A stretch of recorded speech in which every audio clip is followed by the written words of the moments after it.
Alle miteinander, willkommen bei Watch No Evil. My name's Matt. And I'm Zach. And today we're going to be taking a look at the 2014 horror film Goodnight Mommy, or as it was originally titled in German, Ich sehe, which means I see, which is, I think, loosely based off of the song that they are singing in the movie. The general plot of this movie is that a woman goes through cosmetic facial surgery. She returns to her house and her sons with bandages on her face. Her sons believe that she is not actually their mother, and essentially it's a torture film around them trying to discover her true identity. And Zach, I don't know about you, but I am incredibly familiar with torturing my parents, but the way that I do it is by not giving them grandchildren. My parents already have plenty of grandchildren, so I don't think I can withhold that from them as a source of torture. I mean, I don't think I've ever tortured my parents, but so maybe I have some kind of disconnect and I can't truly understand this film. It was very disturbing nonetheless. Yeah, I don't know how much you want to understand this film. No. It's one of those movies where you watch it once and you're like, all right, well, I had that experience and now I am done. Well, and this is the second time you're watching it, right? Yeah, and if you remembered, mostly through the film, I was going, oh, I forgot how bad this was, because I think to a certain extent, I repressed most of the things of the film. I was going through, I was like, oh, God, I forgot that they do that. Oh. And, you know, that shudder that you get when you watch this. And in general, the torture genre is one of my least favorite genres in horror. There's just something about it that feels too real. And the thing about this movie is, goddamn, the torture stuff in this is a little too real. Yeah, and it's like a realistic effect, like with the super glue on the mouth, and then they're like using like medical scissors to like cut it open so that she can eat. It's so realistically like the thought process of a child. Oh, I'll just super glue her mouth shut, and then oh no, she needs to eat, so I'll just cut it open, and you know it's coming when he finally cuts her lip open, and then there's just blood everywhere all of a sudden. Yeah. If you cut your lip open to that extent, there would be that much blood. Your face has a lot of blood in it. So it is a lot of veins, a lot of muscles. Right, yeah. And I think that the realism in this movie is something to behold. The twins the whole time, like, they act like actual brothers. They throw hail at each other in that hailstorm. They're slapping each other with the little washcloths in the bath. They're slapping each other to train each other for getting slapped by their mother or something. I don't know. Training to get slapped by her and also training to slap her. And it's like this weird nonsensical child logic that is so realistic. And whoever wrote it clearly got into the mind of a child and was, all right, this is going to be hyper realistic from that perspective. And this movie truly is told from a child's perspective. And I think that's what's neat about it. And also you get that repression aspect. You get this view and this opinion throughout most of the movie that the mother is the imposter. And that she's not to be trusted. And there's all these pieces of evidence that you're seeing because it's told from Elias's perspective. And it never breaks that. Right, it never does. Even after you realize she is really his mother and Lucas is dead, and it's because Elias caused some sort of accident that we never really get the full details of. And the fact that you're left with a lack of understanding about all the details is also kind of a window into that child logic. Elias knows some accident happened, and we'll get into a little bit later, but there's a lot to do with identity and faces in this movie, and the fact that he is twins with Lucas, and he refuses to accept the loss of his twin is also very real. Yeah, you're talking about perspective from Elias's point of view. It never strays away from that. We never actually get to see it from their mother's perspective. And then, going even further than that, if you think about the movie, you never really see it from Lucas's perspective either. If you are watching this for the first time, they're twins. We're not supposed to always be able to tell them apart. But there's a certain degree of subtlety to the way that they shoot the film that makes it so you never really break from Elias. That's the big thing. We never see Lucas alone. He is never really in frame by himself. And so you get this childlike sense of object permanence as well that we're experiencing cinematically, whereas when he is not on screen, he doesn't exist. Yeah, I think the only time where you have only Lucas in frame is when he's standing by that food delivery guy who's emptying those boxes into their freezer, and it's all pizzas. He's already down there with the guy, but he only talks to Elias. Right. I mean, who are we even sure about that he's talking to? Because once you start to separate that sense of reality from the bounds of the film, it can still make sense. For example, there are moments, I think, where the mother is looking at where Lucas is at the beginning and she's speaking, and it's to give you the idea that, okay, he's actually there. But if you think about it, when we interact with others, don't always look directly at the person to whom we are speaking. And you can, I think, remove him from all of these scenes and it still makes sense, but having him there obscures that a little bit, which makes the twist more significant. And even then, it's not a surprise at the end, I think. I mean, there are subtle hints here and there, like the fact that Elias is always calling for Lucas, like he's always looking for him. And so that's like a very small hint. And then what you were saying, like where the mother, there's that one scene where she's like applying that medicinal ointment to her face in the mirror. It's supposed to be Lucas who's like kind of sneaking up on her and like trying to get a glimpse of her face while she does that. And then you get that shot of the one eye like magnified in the makeup mirror. And then he goes and like hides against the wall in the hallway right outside, and she pokes her head into the hallway, and I remember saying he was to her left, and I was like, is she blind in her left eye from the plastic surgery? But no, it's just that Lucas isn't even there, because like there's no way she wouldn't have seen him. Right, and it does let you question that a little bit, because we see that she has a bloodshot eye, and so it then makes you think like, oh, eye's been damaged. But the amount of evidence towards where the writers want you to go is just so overwhelming, because we get this from Elias's point of view. Like the way that the plot plays out, it does such a great job convincing you that the mother is the tormentor until almost the very end. For someone who's not seasoned in this kind of plot twist horror genre, it could really last all the way to the end. For some people. Yeah, if you're not looking for it, I think that you wouldn't necessarily know. That being said, too, it's interesting how at the beginning they really hint at the fact that he's dead. 2 times that I'm thinking of are at the beginning of the film, when Elias is floating on the water and we see the ripples and he's calling out. I think that Lucas drowned. I believe that that's why they put the cat in the water, but they also have the scene where Lucas walks into that black tunnel and Elias starts to follow, but we never totally see him disappear. We only see Lucas completely disappear. And so I think that it's like there's like a follow me kind of sensation. And of course, the tunnel is a ubiquitous metaphor for death.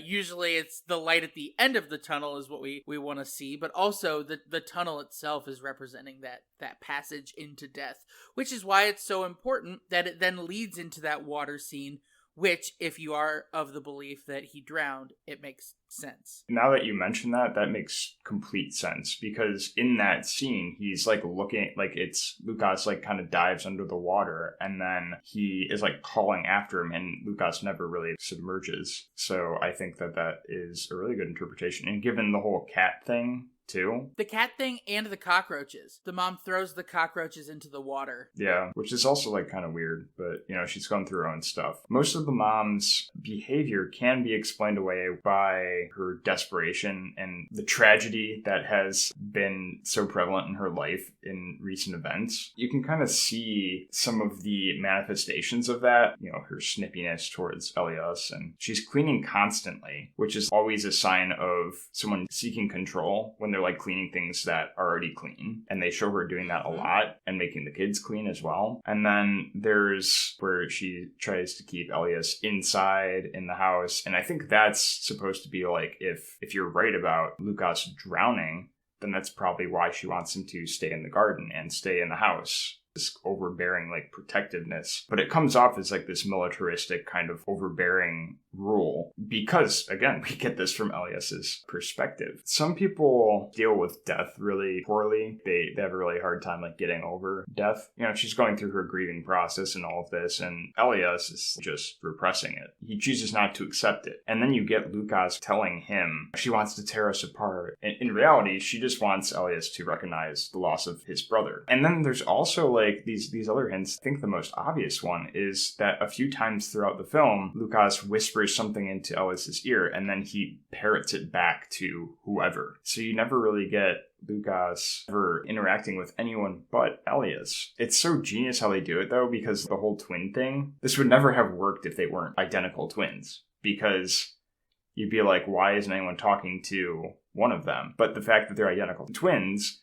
one, it muddles up this idea of identity, so you don't really get to know them as individual people. Also, it gives you this impression that they're kind of interchanging. Like, I'm sure that they split the lines between the two boys, but it's really all Elias talking to other people. Going into the whole identity thing. So for those of you who don't know, I am a triplet, and I have two sisters, and we don't know if they're identical, but they certainly look similar enough. They look identical. That they could be. Can I be frank about this, having met both of your sisters? Sure. At your graduation, I talked to Tori for a good solid 15 minutes before realizing it wasn't Lacey. And I'm not the only person that's done that. And I did it at your wedding, too. I talked to Tori, and I don't know if she knew who I was, but then I realized, oh, this isn't Lacey. That's fine. Well, I've already established conversation this far. I mean, like, what you're saying is similar to what's going on in the movie. And from my perspective, like, I got to witness firsthand growing up, them getting mistaken for each other all the time. So there is this kind of, like, sense of identity between identical twins. My parents were always really careful to make sure that they didn't refer to us as the triplets. They tried to use all three of our names to give us this sense of individualism. A lot of times, I think identical twins, like, they kind of have this strange sense of identity as children because they're always being compared and likened to their identical counterpart. You are collectivized in a way. So you can understand how it affects your own sense of your identity as a child. So then when Lucas dies, Elias just kind of refuses to accept that reality. Like, he felt that Lucas was so much part of his identity that he can't let him go. Interesting that they chose to do this with children, because as you grow up, you kind of develop more of a personality, a more individualized personality. It's things beyond the physical. Like, let's pretend that they were truly 100% identical. Then it becomes more of their actual identity. Your identity is not tied to your body. And that's another thing that this movie explores with the mother. I think that Elias does tie his identity to the physical appearance because we get a little bit of that in the scene where he's cutting his own hair. And Lucas is directing him to cut the hair behind the ear. He does so, and then they say, now we look alike again. I'm saying that from my perspective, because now me and my sisters are adults, that now their gotcha. senses of identity have diverged because, you know, you have your life that you're living. I do like how this movie does try to give them unique personalities, though, because it does show Elias as being more sort of soft and caring. He's the one that folds to the mother, and that's the thing that's sort of funky as well, because obviously Lucas is his imagination that is basically the dark side of him now. It is manifestation of that wickedness, because there's so many times where Elias wants to let her go, give her food, and he sort of breaks a couple of times, and then Lucas is always like, remember what we agreed, which was to not listen to her. There's that sense of identity and structure in it. He takes on Lucas as like part of his identity. It's like almost like a Jekyll and Hyde kind of situation. Yeah. Are you familiar with Capgras syndrome? No. It is a hallucinatory syndrome where the body doesn't make enough Lewy bodies, so it's related in a way to, like, dementia. It is specifically often referred to as, like, misidentification syndrome. What happens is they will start to have the part of the brain that is responsible for facial recognition break down, so people will think that the person that they are with or married to is suddenly no longer the person that they married. But it's represented in this movie towards the mother. It's a little bit more literal because she did have plastic surgery, and it is saying that Elias is underdeveloped, and that is why he doesn't recognize her, and that she's... But I also think that it's representative of the fact that Elias is projecting that loss of his brother, that loss of the identification factor onto the mother by refusing to accept the loss of his brother. He's in fact just transferred it into loss of something that he has tangible access to. And I think just because he's truly having an identity crisis because, Lucas is still with him and has become part of his personality, he kind of has this really muddled up version of identity and reality in his mind. Going what I was talking about earlier about like how it even extends to the mother's concept of reality. She is grieving the loss of her son, her divorce or imminent divorce. They never really make it clear whether they've just separated or actually divorced, but the loss of her career. She lost her job as a like game show host or like someone who's just on TV. Like a television host. So then like she got the plastic surgery, so you're like, oh, she's trying to get back into TV. So she's equating her identity to her career, which is in turn equated to her appearance. The fact that she's even in the entertainment industry to begin with, I think they were just extending that idea of identity and like how you self-identify. The whole philosophy surrounding the mother, it's interesting how there's this slow transference of agency. As she loses the bandages, we see more of her in the actual film. We see very little of her at the beginning, but by the end, she's in every shot, in every scene. We start to identify personally that she is really their mother, and as we are going through that identification, we start to see more of her, and I think we start to see, because of that, less of the kids. It's an interesting sort of dichotomy, too, because at the beginning of the movie, you feel so bad for the kids, because she's obviously treating them cruelly, and then by the end, you feel so bad for the mother. It's a role reversal. Well, looking at it from a filming perspective, that's clearly the intention. Like, you become more familiar with the character and more comfortable with the character the more that they're on screen. It's just like when you meet a new person. You obviously become more comfortable with that person the more they're around you. Well, for me, it was sort of metaphor for reality, because we see the mother and we know her as not being real. By the end of the movie, we start to see her more on screen. We do see, especially at the end, Elias on screen alone a lot more. We don't see him with Lucas. We actually start to see them separated, and it's to show where reality is. There's that slow paradigm shift, and I think that it is really, really intentional and really, really slow. Well, and it's really well done, I think. The plot leads you very specifically and effectively for that plot twist. Because it's leading you, it almost feels like a little cheap and dirty in the end, but it's really to like maximize that whiplash. And there is this idea of mirrors and identity and things not really being how they appear. We see the mother in most shots at the beginning through a mirror rather than directly at her. Right. It's this idea of this facade of it looks this way, but it's actually this way. That's what the whole plot hinges on, of course. Even from the beginning, with that weird bog thing where the clay like on top of the water and the boys are bouncing on it, it gives you this impression it's mud, but then they're like bouncing on it. I find it interesting, you talked about it leading you to everything.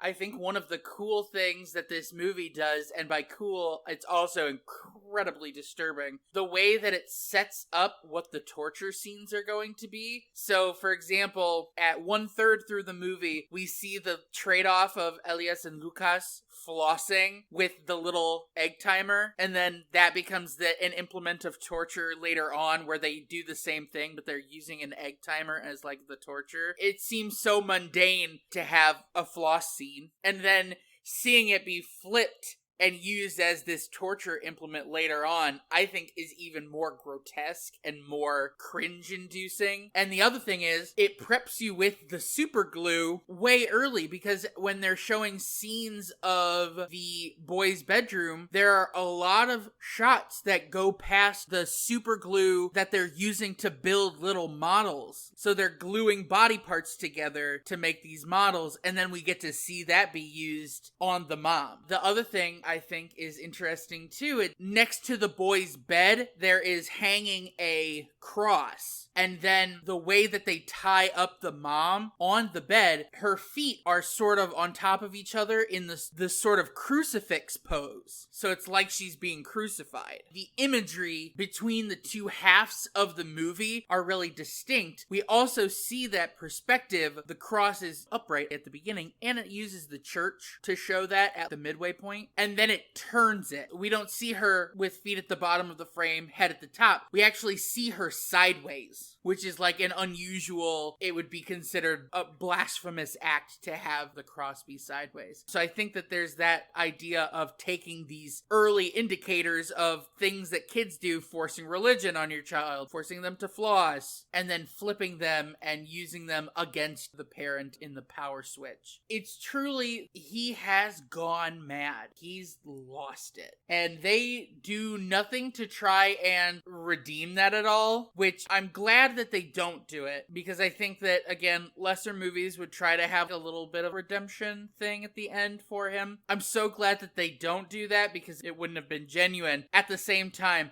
oh God, they really push it. It is hard to watch. Yeah, for sure. That being said, I think it's a great film. Yeah, I think it's good. When we first hit stop on it, credits were rolling, and I'm like, man, I don't feel good about this movie. Because you just can't watch that movie and, feel good about it right afterwards. Now it's been 48 hours since we watched it. I feel better about it now because I've forgotten the minutia of all the torture and... and the psychological and physical. And it's weird, I had truly repressed a lot of the scenes. I had completely forgot about the flossing torture. I remembered the magnifying glass, which is another thing, of course, that, they pulled from the beginning to the end. Well, interesting thing with the magnifying glass, they're using it to burn a hole in the ground at first. Then they bring it back to burn a hole on her freshly operated on skin on her face.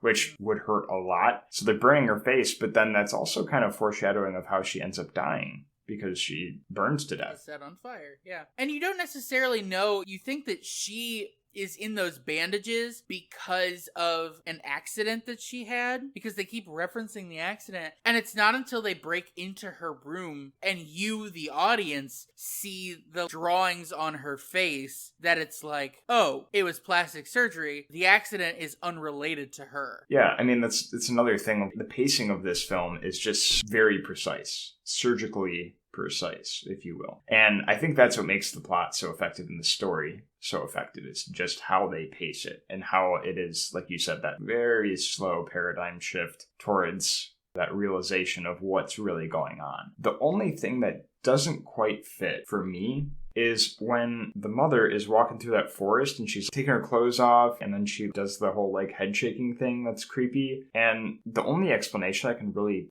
think of is that it's Elias dreaming. Everything else you can kind of explain away with oh, she's grieving and, she's just going through a rough time. But that doesn't match. You don't walk through the forest naked and shake your head all crazy fast because you're going through a hard time. Yeah, they're dreaming. Because then they wake up. It's not super clear, though, because usually in a dream, at least for me, in a dream, aren't you looking at things from your own perspective? From inside your own body? I know it's possible to get outside of that. That's a hard one. It's a bit of a rabbit hole. That's a whole rabbit hole to go down. Yeah, you're kind of right. But it has to be a dream. I think that we're right in saying that's a dream because this is a story told from the perspective of Elias. He's not in that scene. So this must be going on in his head. Right. I think that this is actually the inciting incident for them starting to say that it's not their real mom. I actually think that the dream has the plot significance of the mom comes home and they do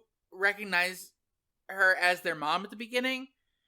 And then it's the dream that causes him to suddenly go, this isn't her, what are we going to do about it? It's like the catalyst. Spurred on, of course, by the cruelty that they are enduring under her. And there are a couple of dream sequences throughout the movie. And the other one is at the end when he cuts her open and she's full of cockroaches. That, first of all, is a weird thing about, motherhood.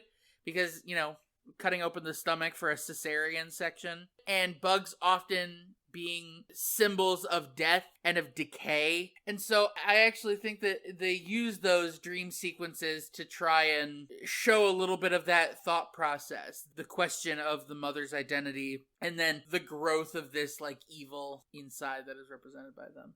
Yeah, for sure. I think it's a dual purpose because it does, what you said and kind of questioning the identity, but also I think distorting the reality with the cockroach coming out of her abdomen there. It's pretty obviously a dream because that doesn't happen in reality. And we know that as a viewer. But the other one, where she's shaking her head around like, this is a horror movie, that could be reality. And so it is this distortion of reality, which is in line with the pacing and the plot of this movie. But we know that Elias hallucinates. So why wouldn't it be obvious that this is just an extension of the hallucination? That's true. So we don't know that until the very end, is the thing. So, and that even further distorts the reality of what's going on here. Is like, can we even trust any of what we are watching as being reality? So question for you, Zach. Sure. What did you make of them running into the town?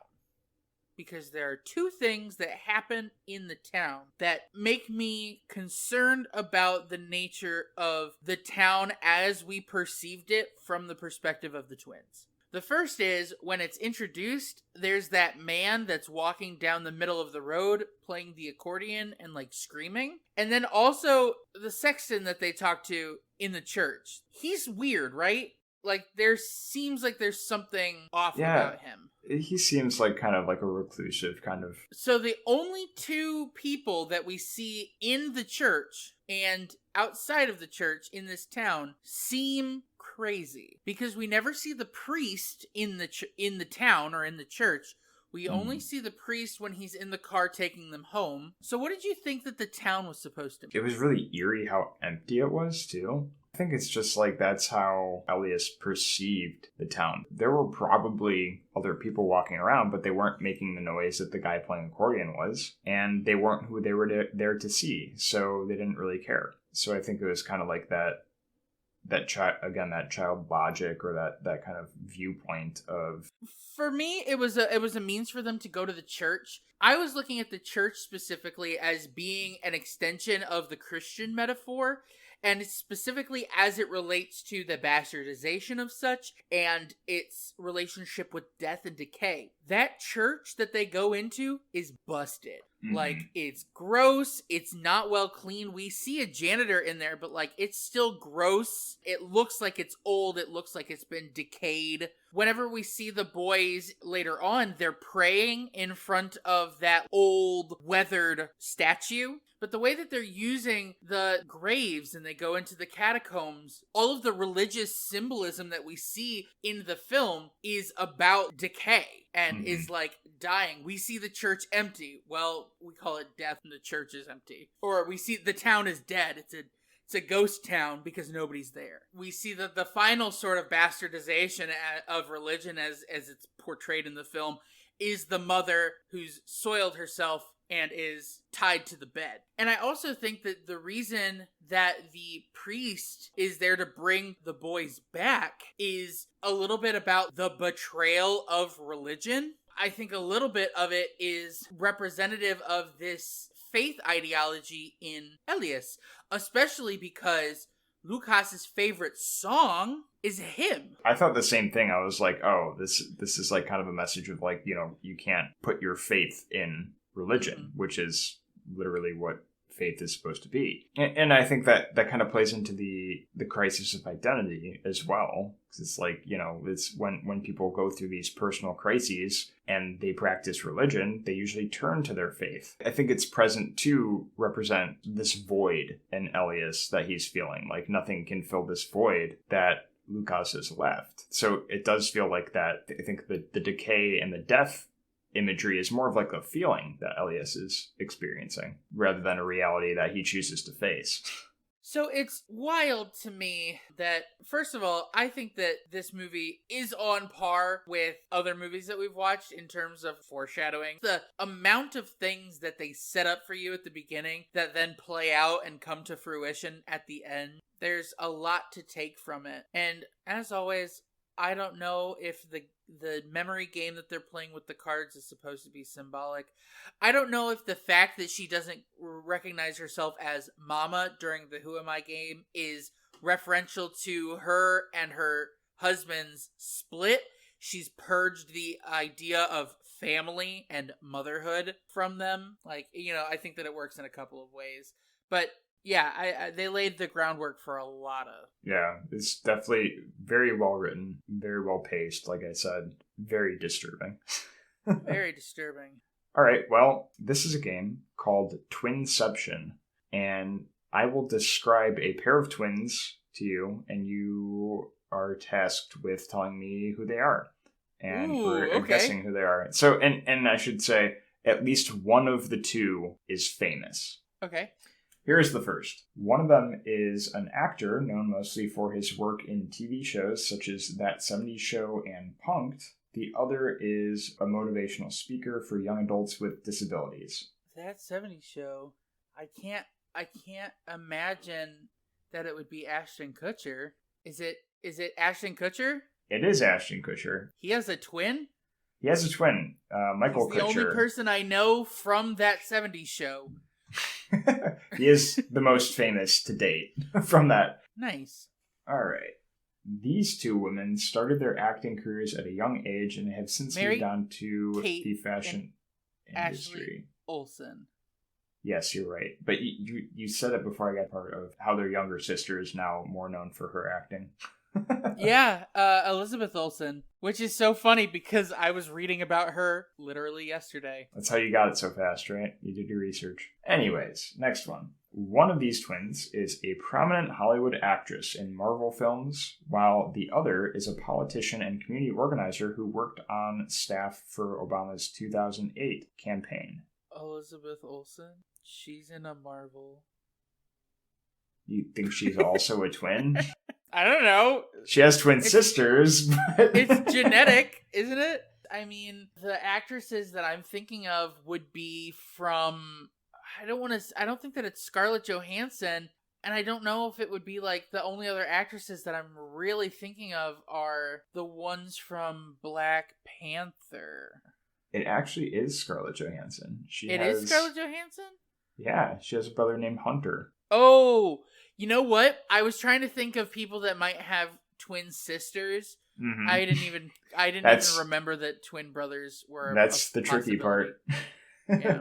Anyways, next one. One of these twins is an American actor and film producer who stars in movies such as The Fast and the Furious, The Chronicles of Riddick, and Guardians of the Galaxy. The other is a graphics producer and has worked as a sound producer in the Fast and the Furious franchise. No.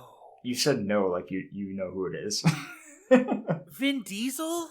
Yeah, his twin brother, they're very fraternal. He looks nothing like him. His name is Paul Vincent, and Vin Diesel's not really his name. It's not? It's not. No, I knew that. Because their mom's last name is Vincent. So I think he took the Vin from Vincent, which is, I learned something new about all these people today, except for Mary-Kate and Ashley. Those were obvious. I do have one more. One of these twins is a Canadian-American singer, songwriter, record producer, and actress, most famous for her work in the late 90s and early 2000s. Her brother is a less famous pop rock musician who has also authored books and articles on yoga. The twins from The Shining. It's Alanis and Wade Morissette. Who? Alanis Morissette. Who's that? Really? You don't know who Alanis Morissette? I feel like we've had this discussion before, now that I think about it. She was like really big in like the late 90s and 2000s. She is the one who did the song Ironic. Isn't it ironic? Yeah, that's Alanis Morissette. It's like rain. That song. Okay. I do know who this is. Okay. Good. She actually just released an album like last fall. That's really good.